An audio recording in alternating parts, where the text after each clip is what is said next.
Hello everyone, welcome to this session. This session we will look into two important Swift messages which is required for transaction monitoring. Now when a transaction monitoring is performed, it is the analyst who is performing the transaction monitoring need to do further investigation to understand the kind of transactions. And there are two Swift messages which will help them to understand the transactions in detail. Now let's look at what are the two messages. One Swift message is MT103 and other one is MT202.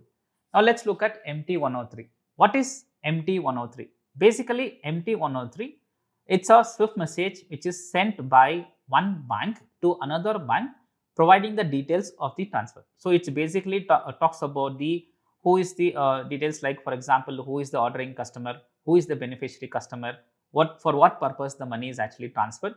All these details are mentioned in the MT103.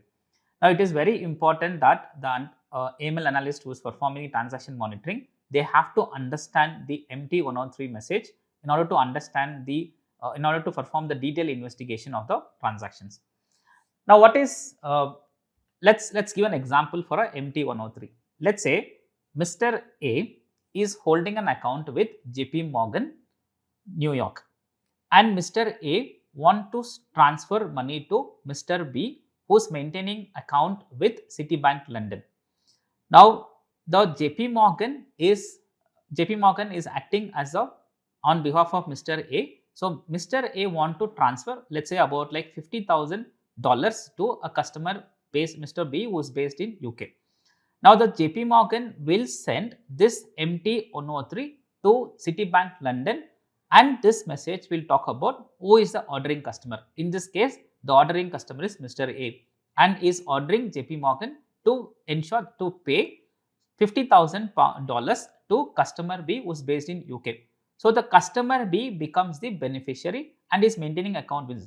So, basically MT103 is sent between, is exchanged between JP Morgan and Citibank London.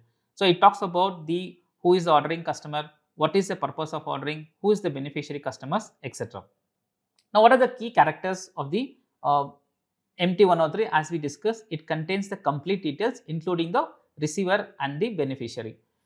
Now, some of the important fields. So, when analyzing a MT103, there are some important fields which need to be taken into consideration. Now, field number 20 is transaction reference number. Now, basically transaction reference number is an important field which talks about why or what is the purpose of performing this transaction. It could be a trade which is taken place, that is an import or export which is actually taken place, or it could be a security dealing which is done with securities in buying and selling of securities like equities or bond could be done. So, it talks about the reference number. Now, reference number is what is the purpose of this one. It could be an invoice number or it could be a trade reference number. Now, field 32A. Field 32A talks about the value date, currency and the amount. Value date is nothing but the settlement date.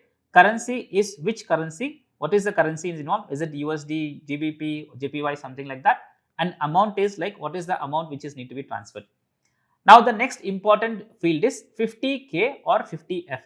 Basically, it is a ordering customer. In our example, the ordering customer will be Mr. A and he is ordering to make the payment to Mr. B. 59 will be beneficiary customer. Now, in our case, Mr. B becomes the beneficiary customer, and 70 is like remittance information. Now, remittance information is apart from the transaction reference number. If they want to provide any further information about the transaction, that can be mentioned in the 7. So, the field 20, 32A, 50, 50K, 59 and 70 are some of the important fields which need to be looked into while analyzing the MT103. Now, this is the typical sample of a MT103 message. Now, if you can see in the top, so there is a ordering customer is there and who is a receiving customer, their SIF code will be messaged in field number 1. And in 20, we can see transaction reference number. For example, it is 1, 2, 3, 4, 5, 6, 7, 8, 9. Then it talks about the 32A, talks about the date, and what is the date? It is 25th of, what is the date? It is 25/05/27, and what is the amount? It is for US dollar $100,000.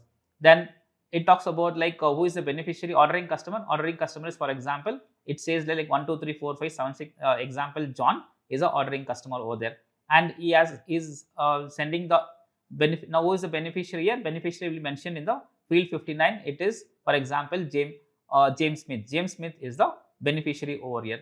So these are some of the fields which you need to look into 103 while actually sending the doing performing the investigation. Now another important SWIFT message when along with MT103 is MT102. Sorry, MT202. Now MT202 is used for ordering. It's used between the banks to order for the transfer of funds. For example, in our case, we have seen JP Morgan want to send the money to a customer who is based in Citibank in London. So there will be a MT202 will be sent between JP Morgan and Citibank, telling them to move money to a particular account.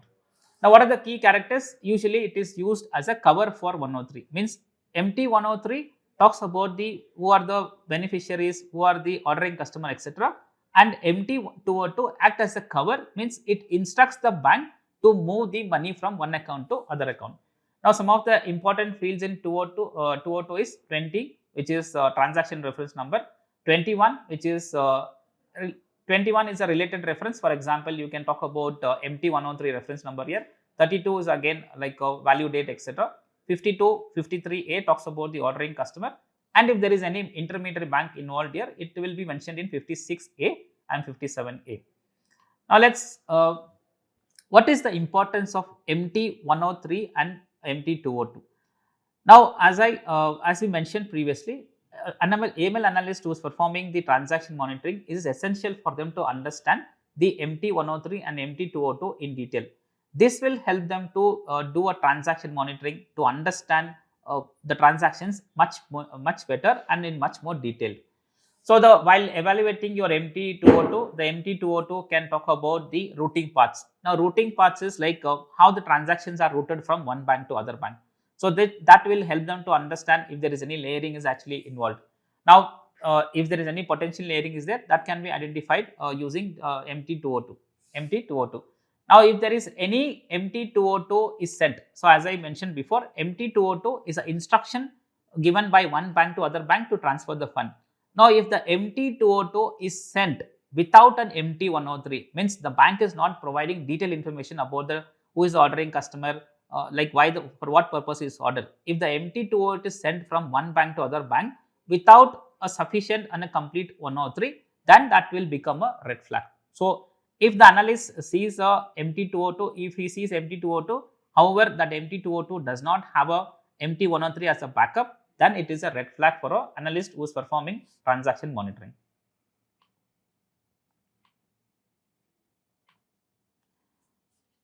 So as some of the red flags and why it is a red flag. One means as we mentioned previously, an MT202 is sent without a related MT103. That means there is no explanation for the transaction, and that is deemed as a suspicious transaction. Then second is there is an unusual correspondent bank routing. Now there are multiple correspondence banks are actually involved. Then it is again could be an attempt to could be an attempt to hide the source of money. Then there is a inconsistencies in the amount and currencies, right? So that could means that it could be a sign of a manipulation or a fraud. So these are some of the red flags that can be identified during the transaction monitoring process. This session we looked at what is MT103 and MT202, what are the uses of MT103 and what is the use of MT202, and how it is useful for a AML analyst while performing transaction monitoring. Thanks for your time.